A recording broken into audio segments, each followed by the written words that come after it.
Ready? All right. Good evening, everybody.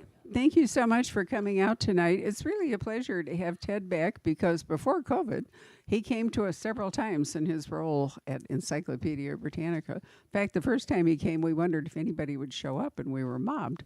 So it was really fun, wasn't it? It I know. was. It And was a lot of fun. we sold a lot of books for Britannica. I was impressed at how many people were still actually reading an encyclopedia, rather than just relying on. But that's editing, verification, all those good things that you Absolutely. guys did. Absolutely. Fact-checked resources are key today because you really don't know what you get in a Google search. So, No, yeah, you absolutely do not. right, As a trained reference librarian back in my youth, I recognize that it's really hard for people to figure out if they're getting any kind of reasonable right. information. So, are you still with Britannica? I am. I still am. But you're here now I'm instead of here in now. Chicago. I work remotely. Came out here during COVID. Such a surprise. I was so delighted to hear him. I'm actually from Chicago 1,000 Okay. years ago, right? I Yeah. came to Scottsdale for the first time when I was 10 years old in 1950. There were two paved streets. City wasn't yet incorporated, and the city limits for Phoenix were 24th and Camelback. You had to take a buckboard from Terminal 1 to go to the Camelback Inn. I kid you not. It was just, it's really been remarkable to watch this whole area grow. And now I sort of feel like we're turning into Beverly Hills, you know. And I was just in London, and I went out on the Memorial Bridge, or no, it's the Millennial Bridge, and I looked downriver towards the tower, and you can't even find it now because it's all glass. High rises and everything, and the London that you knew and the landmarks that you knew are now completely obscured. And I kind of feel like that's what's happening here to a great degree. Yeah, it seems like it. Right. I came out here because my sister, who's right over here, she's been out here 40 years or so. Well, So, you're not quite as long as I am, but nonetheless, right.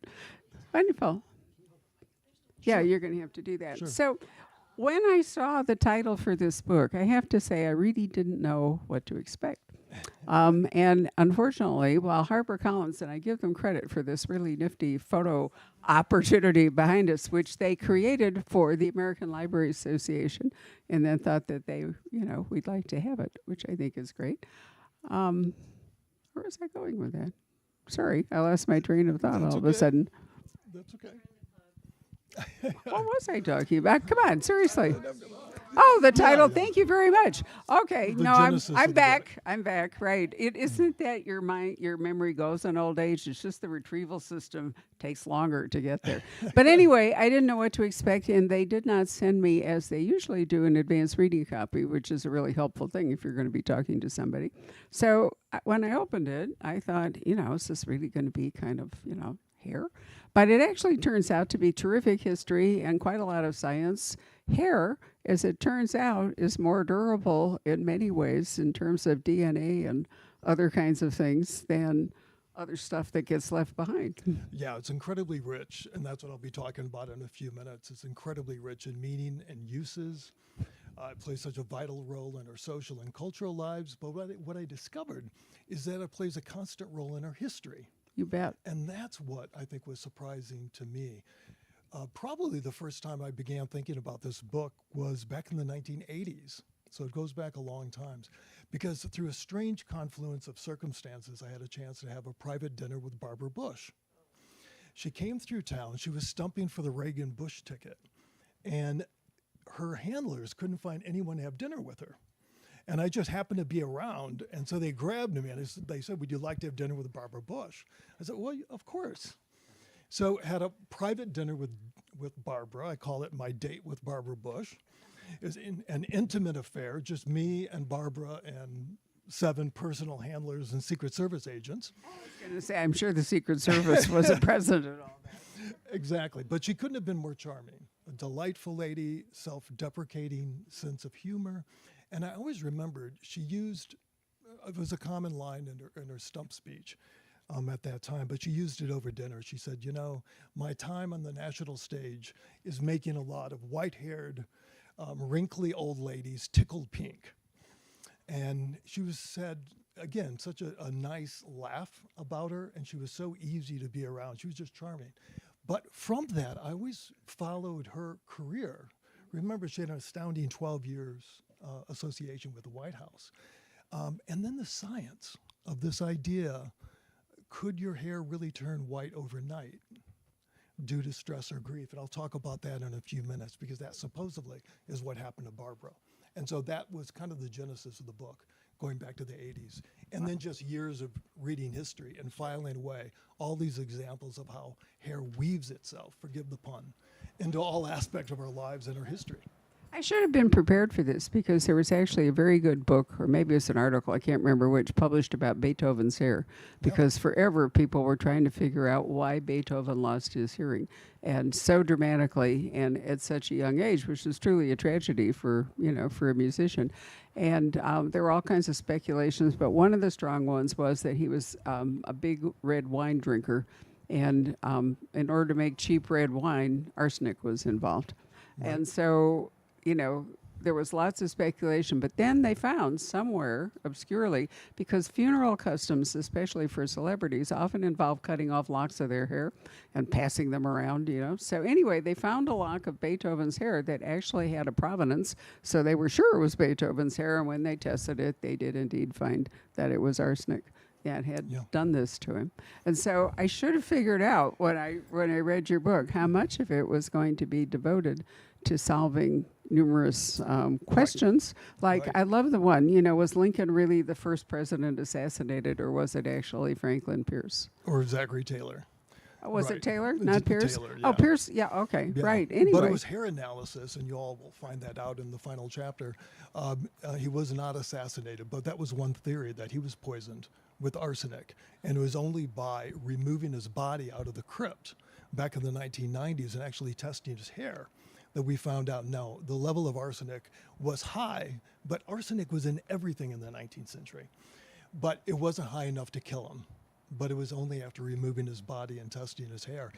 It was still prevalent across his body. There was plenty of hair samples to be had. Sure, but women used to wear makeup, the white makeup that they wore, the maquillage and the French courts and all, that was actually arsenic-based paint that women would, coat their faces with. And that's right. And also one thing, and you'll probably talk about it, I thought was so interesting, is that in a couple of cases, it was the doctors that actually ended up killing the presidents. Yes. Not, because before germ theory, they would just go poking around with their bare hands into wounds and so forth. And, aspirin only came along, 1927, I think it is.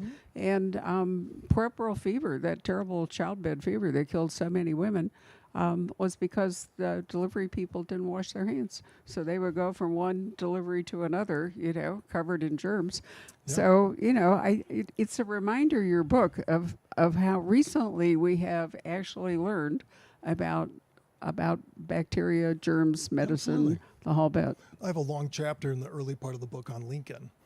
And after Lincoln was shot, I started the book talking about how hair masked the mark of the bullet that changed the course of American history, because you couldn't tell he had been shot. His thick black hair covered the wound, and there wasn't any obvious wound for the doctors immediately on the scene to figure out he'd been shot. John Wilkes Booth had shot him at a funny part in the third act of the play, so the audience's laughter would muffle the sound of the gun, and it worked perfectly. It looked simply like Lincoln had fallen asleep in his chair. He was bored at the play. But he was secretly bleeding, but they couldn't see it because of his hair. And so the first three doctors examining him, when they did finally find the wound, and it's exactly what you're talking about, they simply stuck their finger into the wound and started probing to try to get the bullet out. This was before the germ theory of disease had caught on widely. And so there was no sanitation, no sanitizing instruments. They simply probed. And so before he died, three doctors, I talk about, put their fingers through his hair and into his skull before he died. So three fingers in his skull. It's not an entirely happy read. But nonetheless, I think it really is fascinating. So you have a talk that you have prepared, so why don't you do that? Okay. Shall I scoot aside slightly? Whatever you'd like. Not to obscure the slides. I will do that. Okay. There we go. And thank you all for coming out tonight. This is the start of the NFL season, and it's the Kansas City Chiefs. Yep. And Taylor Swift is at the game, I think, right? So the idea you would come here when Taylor Swift is everywhere on TV. So That's the miracle of recording. I know, my husband is home glued to the television. I said, would you like to come? No, he said, turning up the sound. So I can forever say now, thanks to you guys coming out to this event tonight, one time in my life, I beat Taylor Swift. Yes. Right? So, okay. All right. So I would talk 15 or 20 minutes or so, go through some slides, and I'd be happy to answer any questions you have. This is a photo of President Calvin Coolidge and his family. And 7 days after this photo was taken, the president's 16-year-old son, shown here on the far left, died in the president's arms at Walter Reed Hospital. 7 days earlier, while rushing from this photo to change into his tennis clothes and tennis shoes to play a match against his older brother on the far right there, the boy had failed to put on socks. And the sockless play in the tennis shoes led to the friction that caused a blister on the toe that tragically led to sepsis and blood poisoning that killed him 7 days later. The discovery of that wonder drug, penicillin, was still 4 years away. As the boy was dying in the president's arms, the distraught president, with tears streaming down his cheeks, pulled from his pocket one of his most prized possessions, a locket containing hair from his dear deceased mother. As he pressed the locket into his son's hands, the president screamed to his son to not be afraid to die, because he wouldn't be alone in heaven. 29 years later, future First Lady Barbara Bush was cradling her 3-year-old daughter, Robin, when the little girl died of leukemia in 1953. As Barbara held her dying daughter, she brushed her daughter's darling blonde curls, saying later she had never felt the presence of God more strongly than at that very moment, combing her hair, performing this simple act of caring devotion for a final time. 10 years later, in 1963, Bobby and Jackie Kennedy were viewing the slain president in his coffin for the final time. Both were crying and overwhelmed with grief, and both wanted to stay connected with their lost loved one in some special way. Bobby did so by inserting a lock of his own hair into the president's coffin, while Jackie, as I say in my book, she was not in the giving mood. She did the opposite. She asked for a pair of scissors, and she cut locks from the president's head of hair to take with her as a precious keepsake. 46 years later, in 2009, Carlton, Philadelphia was leaving his post with the National Security Council. And he and his family were scheduled for the quick photo with the president that departing staffers routinely receive. Before leaving the Oval Office, his 5-year-old son, Jacob, whispered a question to President Obama. He said, "I want to know if my hair is just like yours." President Obama said, he bent over in front of the famed Resolute desk and said, "Touch it, dude." The resulting photo shown here, called Hair Like Mine, inspired little Jacob and legions of minority kids to think that if the president was just like us in this basic biological fundamental way, then perhaps it wasn't too much of a stretch for us to think that maybe we too could dream big dreams and imagine a future of great accomplishment in our lives. Unbeknownst to many people, and even many scholars, hair has played a surprisingly significant role for centuries in the affairs of state. It's not only affected the personal and professional lives of the men and women who have occupied the White House, but influencing how they discharge their public duties, but it's even at times impacted the foreign policy and the political landscape of the country. These hair-tied tales that I talk about in my book are little known and they're seldom discussed, but they deserve wider notice, I'd say, because they shine a meaningful light on the evolution of the country and the presidency and the events and tragedies that have shaped our country.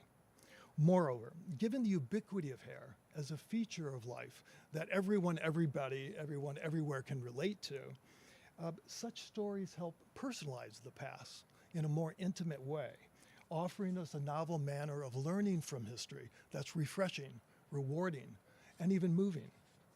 Think, for example, of the many unspoken messages signaled by hair about personality, identity, fashion, our social stereotypes, the dumb blonde, the blonde bombshell, the fiery redhead. Hair's mighty role as a social identifier is why I'm sure you all can figure out who these presidents are by simply looking at their silhouettes, right? You don't need any more clues than that. I'm sure you can figure out the top one is Obama, second row, and Kennedy. Exactly. Exactly.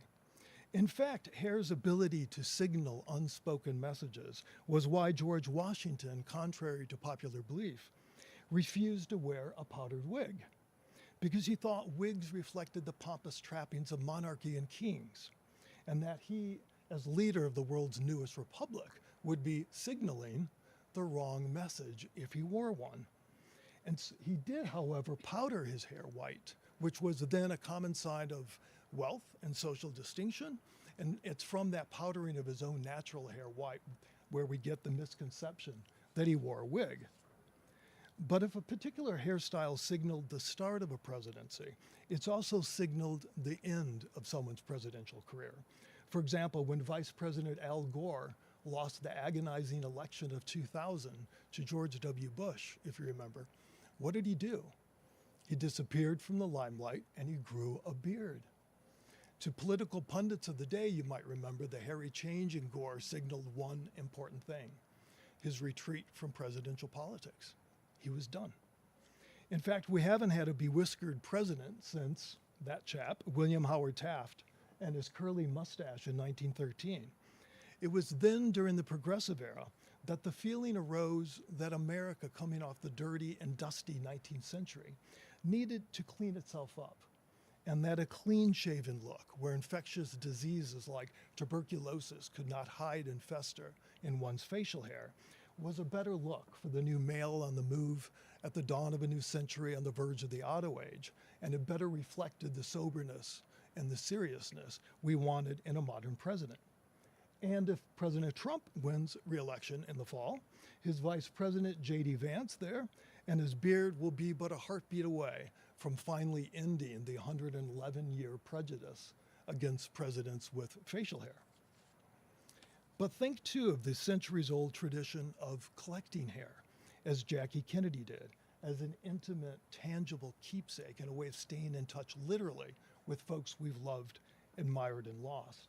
Because hair is easily accessible and resistant to decomposition, it's been seen for centuries as reliable and collectible. In fact, 3 presidents wore hair rings on their fingers, rings containing hair from either Washington or Lincoln. The ring shown here was Teddy Roosevelt's ring, and it contained the hair of his hero, Abraham Lincoln.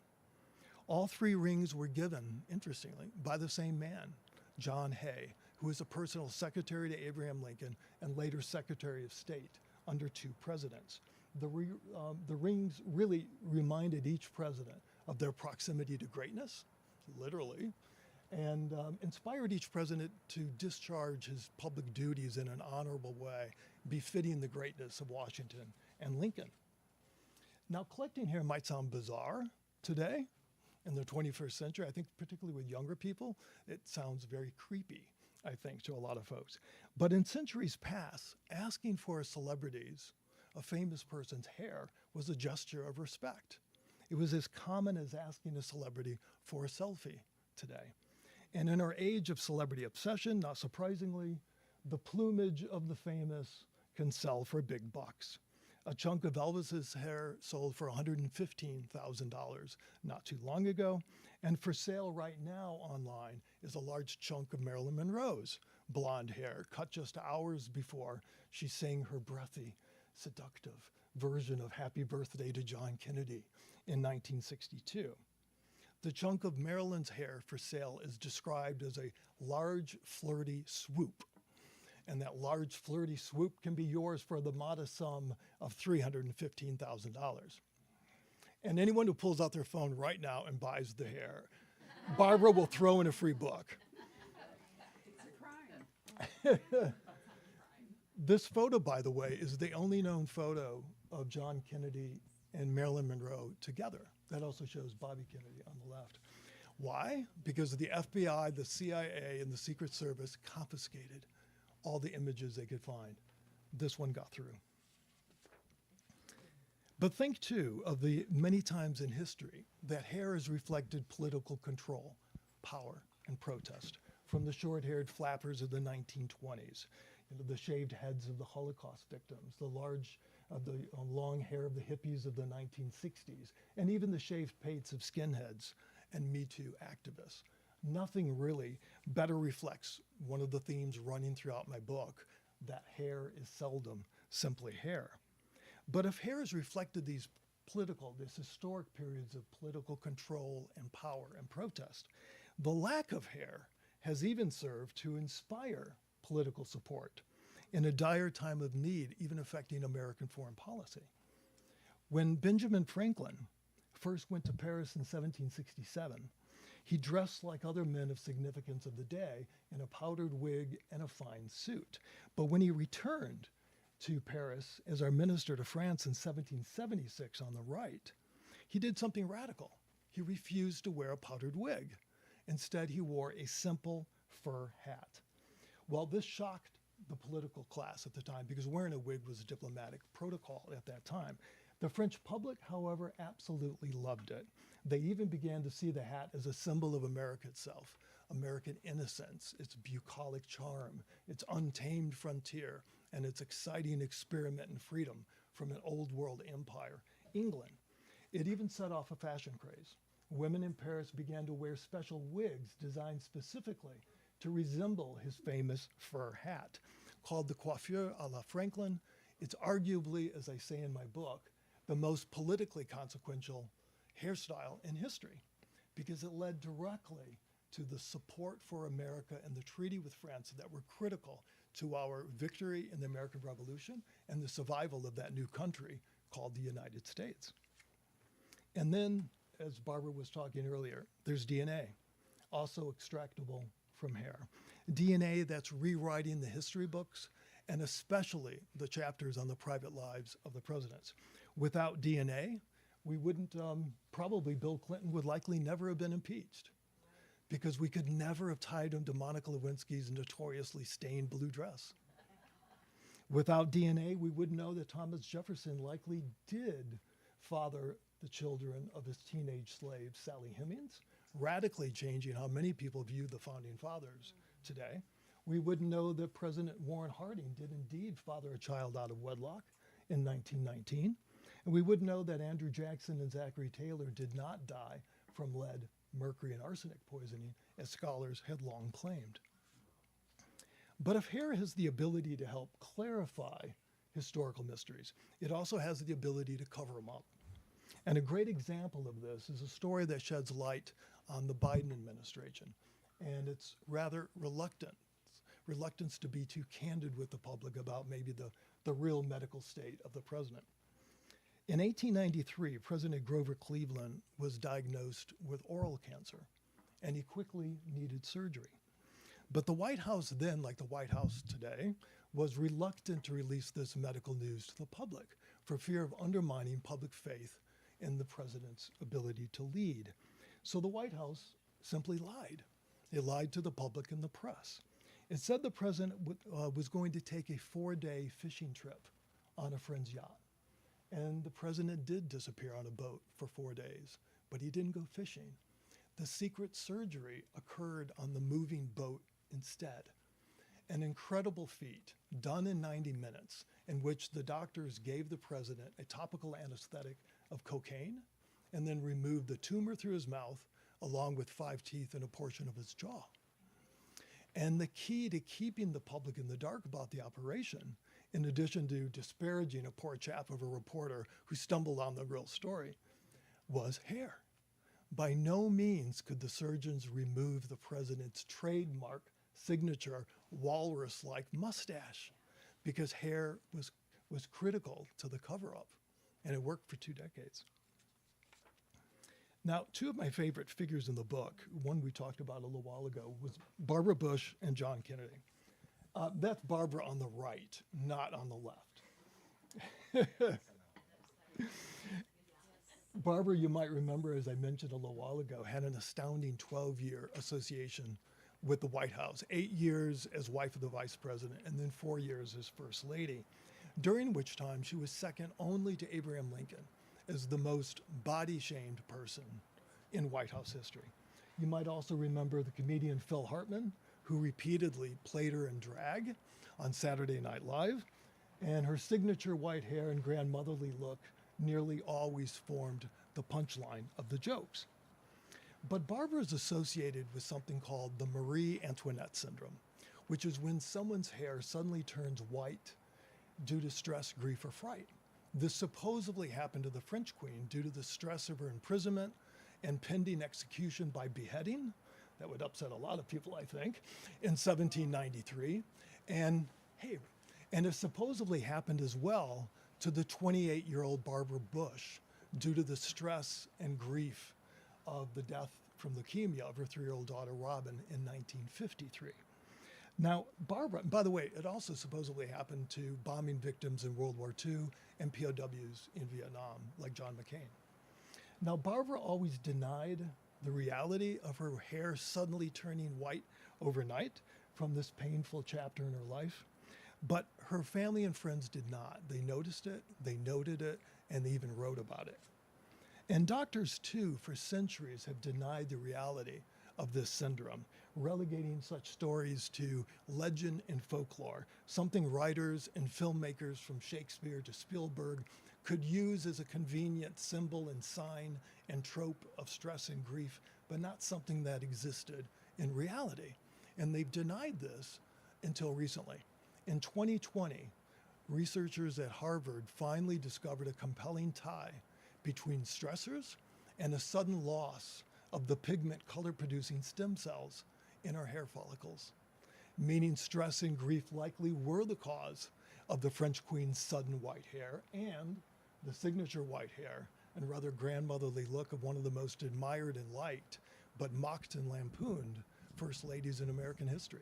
Can I interrupt for a minute? Yeah, It also happened to Mary Queen of Scots. They discovered when her head was cut off, the wig fell off and her hair was completely white underneath it. She was only 40-something when it happened. So, Marie Antoinette was not alone. And She was not. no. In fact, it's commonly used in horror flicks, right? Or you think of the bride. You remember the Bride of Frankenstein, the white streak in her hair, or if you remember Poltergeist. In Poltergeist, I forgot who starred in Poltergeist. You remember the woman? But she's dark-haired in the beginning of the film.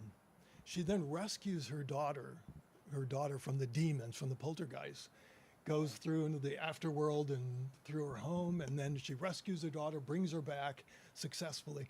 But one of the last scenes, you see her hair is streaked white. It's like a stigmata-like mark of the harrowing experience.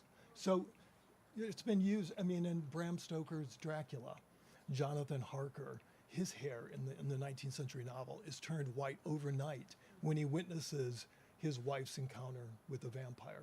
So again, filmmakers, playwrights, Shakespeare talks about it. They've been using it for centuries, but it was only until 2020 that we begin to have the evidence really showing there is something about stress and how it interacts with the body and how it can interact with your hair. Very interesting. Finally, concerning John and Jackie Kennedy, hair and image making were constant factors in their short time in the White House. Jackie, of course, was a fashion icon, noted for her understated elegance. And of course, her famed brunette bouffant was emulated worldwide. John Kennedy's classic Ivy League refined hairstyle is also indelibly planted in world memory. And there are scores of websites today that will show all you guys how you can wear your hair just like JFK today if you want. Jackie, in fact, though, what's interesting is she even contributed to this effort to maintain her husband's perfect hairstyle, even after his death. When the U.S. Mint in 1964 released a special $50 in honor of the slain president, Jackie was unhappy with the coin's depiction of her husband's profile. She thought the hair above his ear was too heavily accented. And so the coin had to be redesigned and re-released with less pronounced waves beneath the president's famed side part, which really kind of shows the extent to which the Kennedy family went to control its carefully managed image. Consequently, because of its limited release, this first edition of the coin skyrocketed in value, and especially fine specimens of that coin have sold at auction for up to $20,000. I noticed online today there's one selling for $46,000. So if any of you have any Kennedy half dollars at home, you might want to check them out and see if they're from 1964. Even JFK's favorite fictional characters had perfect hair and refined, dapper appearances. When in 1961, in a Time magazine article, Kennedy named a James Bond novel as on his list of top 10 books to read that year, he sparked the James Bond craze in the United States and the phenomenal film franchise that continues to this day.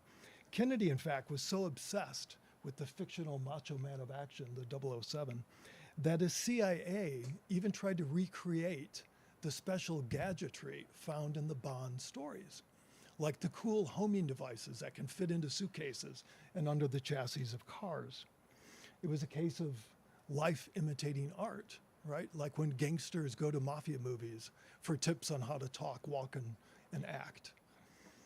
Kennedy's CIA even planned an outrageous scheme to try to humiliate the Cuban dictator, Fidel Castro, by causing his hair to fall out. From his eyebrows, his revolutionary beard, to his pubic region. And where did Kennedy get such a harebrained idea? I couldn't resist one pun. He got it from his one and only dinner with Ian Fleming, the creator of James Bond. But hair also played a role in Kennedy's final days and even his extramarital affairs. And so what I'd like to do now is just read you a short excerpt from my book dealing with this. But it shows once again, I think, what a surprisingly rich and unusual gift hair can be for the historian and storyteller. On the fourth day of her internship at the White House, 19-year-old Mimi Alford was approached by Kennedy assistant Dave Powers and asked to join him and other girls from the White House for a midday dip in the presidential pool. She did, and there she met the president. She was then invited for after-hours drinks at the White House, where the president plied the teenager with daiquiris and offered to give her a private tour of the residence. Blinded, in her words, by the president's power and charisma, and now tipsy to boot, Mimi allowed him to seduce her in Jackie's bedroom, on the First Lady's bed, no less. As usual for the president, the sexual encounter was over quickly. Mimi had been a virgin. I wouldn't describe what happened that night as making love, she later wrote. As their affair progressed, Kennedy asked Mimi to do other things for him, such as sing silly school songs, share juicy gossip from the press office. The president was a notorious gossip monger, and attend to something very dear to him, his hair. The president was quite vain, she wrote years later in a book she only released reluctantly after evidence of her affair finally released to the press. As she wrote, quote, "He would frequently summon me to the Oval Office and ask me to administer a hair treatment. The hair treatments were apparently a daily ritual that originated during the 1960 campaign. He liked to lean back in his rocking chair and close his eyes while I massaged a tonic and an amber color ointment into his scalp. Then I would brush, never comb, it all into place. Sometimes a visitor would walk into the Oval Office while this was going on, and the president would signal for me to continue as he carried on business and I worked away at his hair." Having an affair with the president meant learning what Kennedy loved and what the president loathed. Treating his hair, this was most welcome. Kissing, ever, on any occasion, this was verboten. Tellingly, during their 18-month affair, Mimi could not remember the president ever kissing her once. Not hello, not goodbye, not even during sex. Mimi continued her affair with the president through 1963. Kennedy had wanted her to join him on his fateful trip to Dallas on November 22nd. But once Jackie decided to go as well, Mimi was nixed from the trip. The president then promised to phone her upon his return. Mimi reminded the president that she was now engaged to a fellow back home who had no idea she was flying around the country sleeping with the president. "Remember, Mr. President, I'm getting married," she said. "I know that," Kennedy replied with a shrug, "but I'll call you anyway." Clearly, neither an engagement ring nor a marriage certificate held much sway with the president. To be fair, neither did a wedding ring nor an engagement matter much to Mimi either. But with Mimi's wedding on the horizon and Jack's relationship with Jackie growing closer since the death of their prematurely born son Patrick on August 9th, her affair with the president was plainly winding down. Kennedy sensed this as well. And so, as an engagement gift and memento of their time together, Kennedy gave Mimi 2 gold and diamond pins and an autographed picture of himself. Their last meeting was at the Carlisle Hotel in New York on November 15th. The photo the president gave her was one of those iconic shots showing him at the helm of his famed sailboat, relaxed and smiling confidently into the sun as he navigates through shimmering waters with his famed chestnut brown hair, which Mimi had lovingly cared for on so many occasions, blowing beautifully, perfectly in the wind. It was the same precious head that the First Lady lovingly cradled in the back of the presidential limousine 7 days later, as her husband lay dying from multiple gunshots, and then cut precious locks of hair from in memory of her slain husband as he lay in his coffin. Ironically, for both the president's young widow and the president's young mistress, hair served as a final keepsake and remembrance of the man both women loved.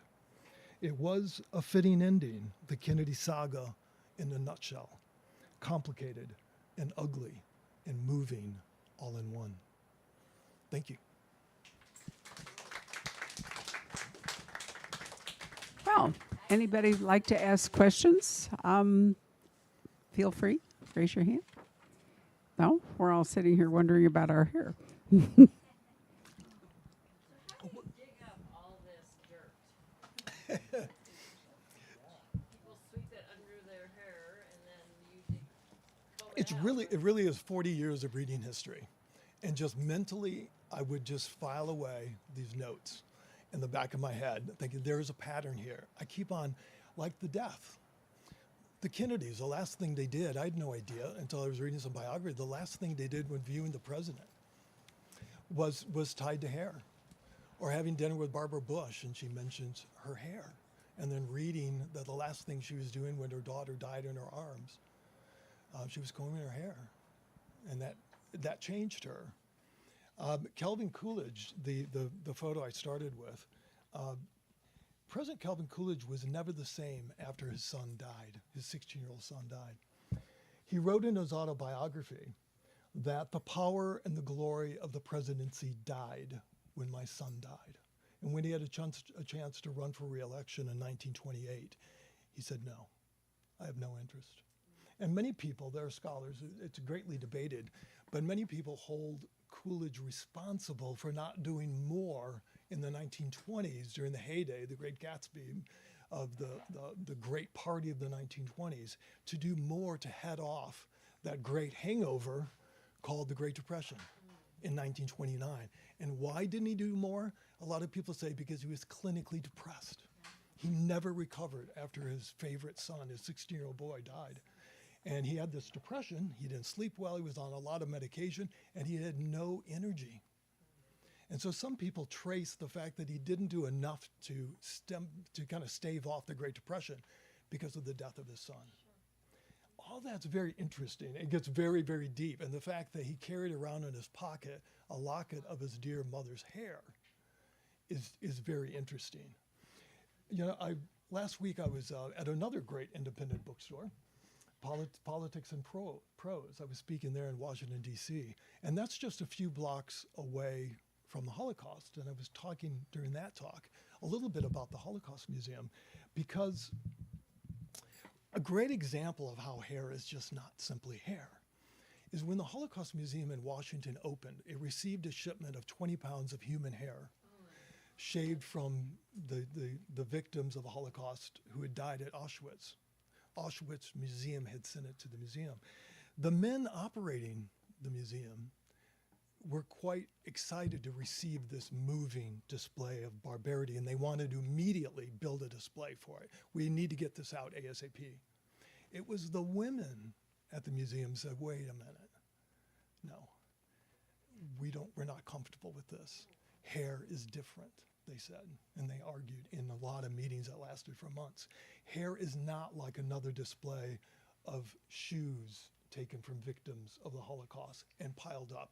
As moving as that is, hair is different. It's a part of the body. It's a part of the human identity. It's personality. As one woman at the museum said, how do I know that's not my grandmother's hair? So ultimately, they decided not to display it. They displayed a photographic mural instead of the tons of human hair collected at Auschwitz. But it was a great reminder that people react very strongly to it, and it just has unique properties. Hair does. You know, it's interesting, as you were saying, people gathered lockets and they're still doing that. My mother just passed away, and that was one of the last things I asked. Would you, at the mortuary, would you like Interesting. a lock of her hair? Yeah. And I didn't take it.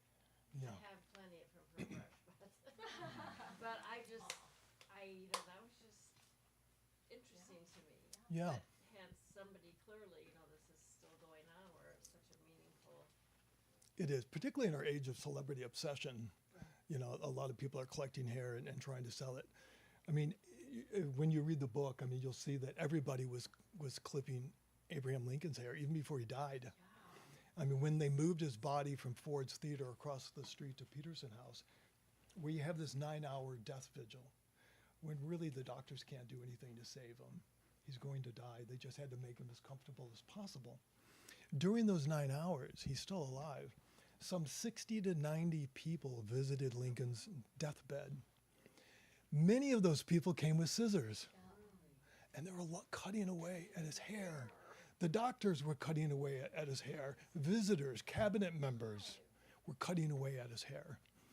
Even after he died the next morning, before they moved his body to the White House for the autopsy, obviously they knew they didn't need an autopsy to figure out why he died, but they wanted to retrieve the bullet out of his brain. That's why they did the autopsy. They were cutting away there at the autopsy. Before and after, they were snipping away. At one point, one of the surgeons snipped a clump of hair, and it fell to the floor, and there was a mad rush with doctors belly flopping on the floor to retrieve this intimate memento of what everybody knew was a historic occasion that was going to change the course of American history. Yeah, but it wasn't just America. The Victorians were absolutely obsessed with hair, and they had a whole death cult after Prince Albert died. And they had jewelry they wove, necklaces out of hair. They too wore rings. They had lockets, the whole bit. But they actually made jewelry out of hair, wove it. So it wasn't just an American thing. You're absolutely right. It was not. It was very big during the Victorian era. Now, I do talk in the book, my kids, when I told them I was writing this book, their first reaction is that, well, it's kind of creepy, Dad. Yeah. People collecting hair. And I think Gen Z and folks, they don't quite understand that, why people would want to do that.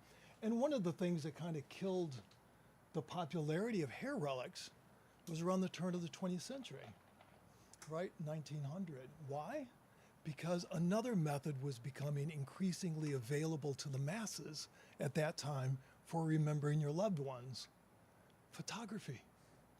People were beginning to be able to afford to buy cameras, and there was mass production of cameras for the first time. And so that really hurt a lot of people. It kind of diminished how many people were collecting hair.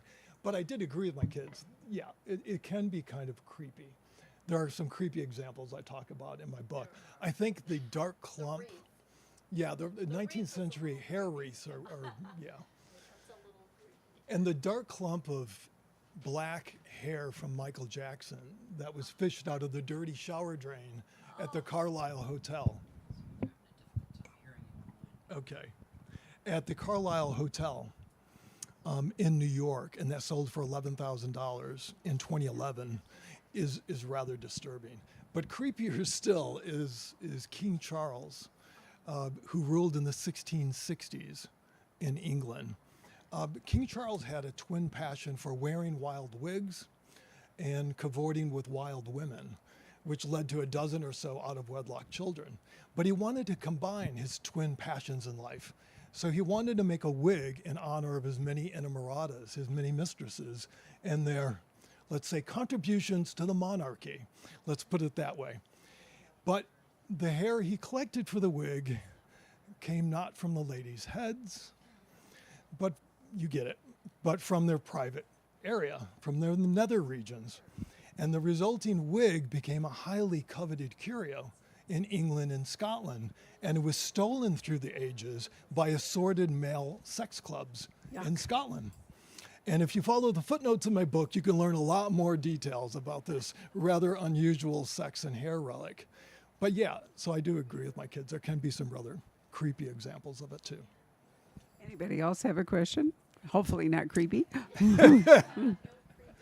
Alondra. I did. HarperCollins offered to hire a voice actor to do the audiobook. Or they said, or we'll let you do it. Yeah. And my daughter probably listens to more books than probably reads books now. And so I thought, just as a keepsake for my kids, how often am I going to have this opportunity to do it? So I actually did read the book. So I produced yeah. It was interesting. They found me a studio right across the street from my place. It was right at the Scottsdale airport. I had no idea there was a studio there. So we taped it there. It took 3 days. It was very difficult to do. I've never read 60,000 words out loud in my life.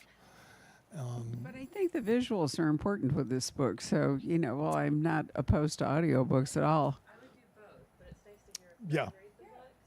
Yeah. I do think that you need to see the photographs at some point to really appreciate what Ted has done here. It's a beautifully illustrated book. Better than long hair. Yeah, I thought so too. So I really wanted to do it just for my kids, but it was fun to do. So And take by us- the way, it is amazing how difficult many phrases are that you read, but you don't ever have to pronounce them. I It's know. totally different. It's interesting, when you read a lot of your favorite books and you're not sure how the name is pronounced of characters oftentimes, so you just make it up, and then one day somebody actually, you go, shit. But anyway, tell us what's going on with Britannica, since you're still employed. Yes, Britannica is doing just fine. Yeah, it's doing very well in the digital age.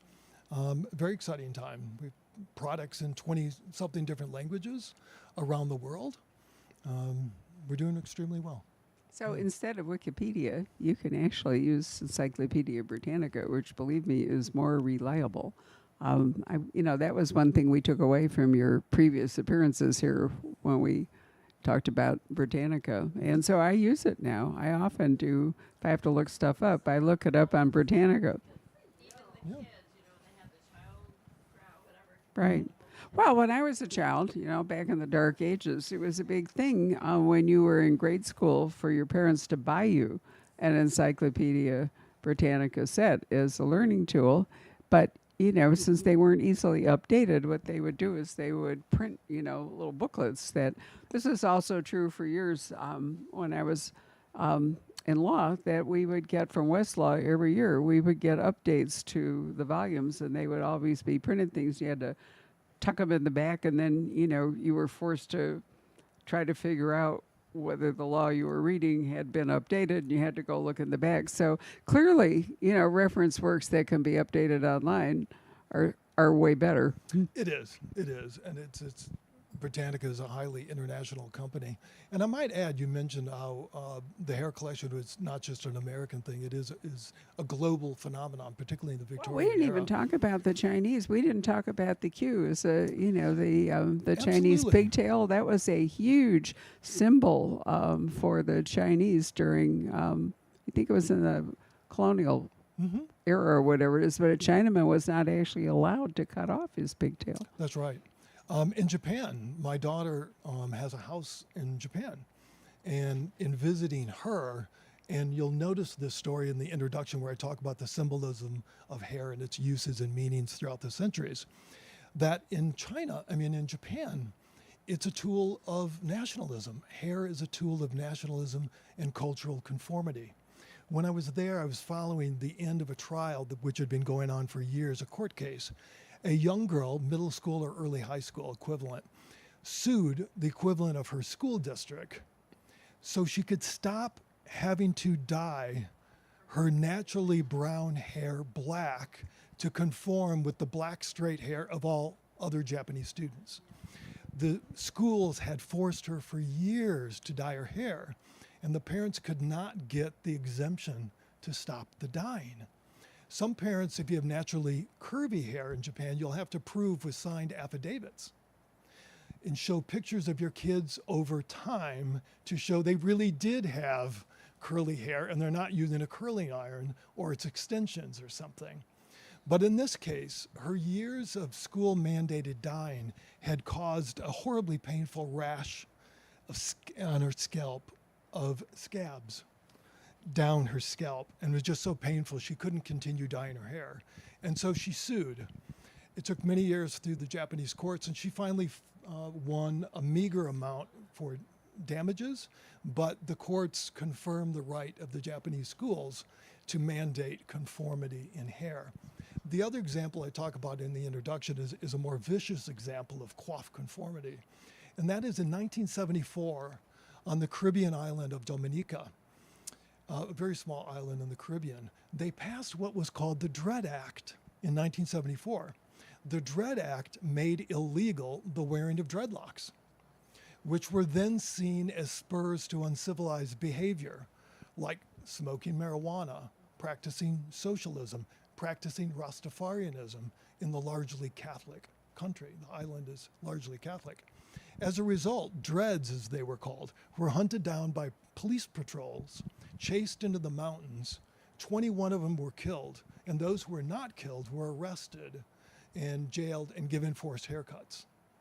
And there are people on the island today that are still calling for a truth and reconciliation type of commission, like South Africa formed in the wake of apartheid, to deal with this tragic and largely unknown example of nationally mandated coif conformity in order to deal with it in their history. Okay, well, then we could go to France after the war was over. The French sent around sort of posses to shave the heads of women that they believed right. had cohabited, basically had sex with the Germans. And, right. you know, there had been many French women didn't voluntarily, go with the Germans, but oftentimes it was the only way they could get a ration card or whatever. But anyway, they shaved their heads. That was a mark of shame. Yeah, So, you're absolutely right. goes on, forever. It does. It does. Right. Well, thank you very much, Ted. Does Thank you, anyone Barbara. have a final question? Sorry, I didn't mean to cut you off. Yes? No? Yes? So when you are taking on a topic that is so broad, I mean, everyone who ever lived in the White House and prepared, how do you start to select what you're going to include and what you're going to exclude when you're putting together your work? Because I can only imagine that you have volumes and volumes of things that don't ever make it into the published copy. Right. Yeah, actually, I had to cut 15,000 words from the book. It is. It's like, what do you do with the baby? You don't want to get rid of the baby, and how do you divide the baby? It really was tough, but it was interesting. I wrote to the contract 65,000 words, and then they said, we kind of want to make this a heavily illustrated book, which I wasn't against. And they wanted to hire an artist in Berlin to do the original drawings and the paintings inside, which is a cool idea, and I love the way the book looks. But it meant I had to cut 15,000 words. And so that is difficult. How do you cut 15,000 words out of a book, out of the whole book? You can't just cut a chapter and just skip over a narrative. You can't do that. So you have to judiciously cut from all chapters. So all 6 chapters and the introduction I had to cut back. So it is tricky. But how did I decide on the topics to begin with. A lot of it is what just seemed interesting to me. You try to find patterns and how patterns can be grouped logically to form chapters, but also just what's interesting. And then I began to find these patterns. Whether it's collecting hair, I would literally file those away in a file called collection, collecting hair. But then I also found, and it's one of my favorite chapters, I tell a dual biography in one chapter. And I thought hard how to do this, separate it into, or I even at one point thought about doing a whole book on the one chapter on Franklin Pierce and Barbara Bush and just make it a dual biography. But then I thought, no, I'll just make it a chapter of this book. But I found that Franklin Pierce's, the tragic death of their last son, Benny, I won't give it away, but it's just a horrific thing that happened right before he was taking the oath of office, before his inauguration. His wife never recovers and can never serve as first lady because of the horrible depression she was in. It ruined their lives right before he was ready to become president. He was the youngest president at that time. So he was just an incredible young man and on the pinnacle of his political career. And there's a horrible train accident and his son is almost decapitated. And the mother, Franklin sees it. First he thinks his son is fine. He sees his front face and he sees his beautiful, delicate features. But then when he gets up close, he sees the whole back of his head is gone and his brain is exposed. And he quickly took his cloak off and he tried to cover his son's body, but not before Jane, his wife, saw it. So I talk about how Jane and Jackie Kennedy had to live for the rest of their lives with this grisly image of their loved one's mortally wounded skull. And how do you get over that? And I hate to give away everything in the chapter, but it's exactly 100 years later that Barbara Bush's daughter dies of leukemia. And so I had this wonderful parallel of 1853 and 1953. And that gave me the structure for telling the dual biographies. And I won't say anything more about how they're related, but that was interesting. So you begin to see patterns. And if it doesn't fit the pattern and you're going to be writing over your limit, you just have to leave it off, cut it out. Economics of publishing kicked in. There's only so much paper and so much and all That's right. that they're going to go along with. As the Outlander bookstore, I can tell you, because Diana is unconstrained by normal publishing standards, that one carton of Outlander books, 10 books in a carton, weighs 32 pounds. So, working here at the bookstore, you don't need a gym membership. You just, all the time. But it's incredibly expensive when you start running into, extra signatures, Right. extra paper. And it also makes the book more fragile. The spine can break. It makes it harder to ship, the whole bit. And that's why they gave you probably a page limit and, Right. you had to fit it in. Right. I had to make room for the illustration, so text had to go. Yeah. But right. I think it turned out well. I But, hope you all like it. You all will let me know if you like it. Well, it's really a fascinating book. I was so delighted that Ted asked if he could come and do this, because I might not, in the ordinary course of selling commercial fiction, have really thought about carrying this book. So it's really been a pleasure, Barbara. Ted. Thank you. Thank you all very much for coming. Some of you came late and you didn't get to put your head through but it's really fun. So I'm going to move out of the way, but I really recommend. This is like going to, the old fairground, right? Where you remember that? But it actually is pretty cool. The publisher did provide that, and Ted gets to take it home and keep it. So I know. I think it's absolutely great. So Get your picture taken yet with it? I did. Thank you. No, I'm fine. All right. So anyway, thank you very much. Ted has provided us with book plates because he's had surgery on his hand and he wasn't sure he was going to be able to sign the books physically. So there are book plates up at the counter that he did sign before the surgery, and therefore your handwriting is okay, right? Yep. Yep. So feel free to do that. Thank you all very much for coming tonight. I never did introduce myself. I probably don't know any of you. I'm Barbara Peterson. I own the Poison Pen. And I was, well, thank you. I was trying to think. This isn't actually the bookstore for those. Patrick, you could turn the camera off. Nobody needs to hear this again. Okay? All right. It's easy to come in and think this is the bookstore, but actually the bookstore is the building because most of our customers don't live here. Probably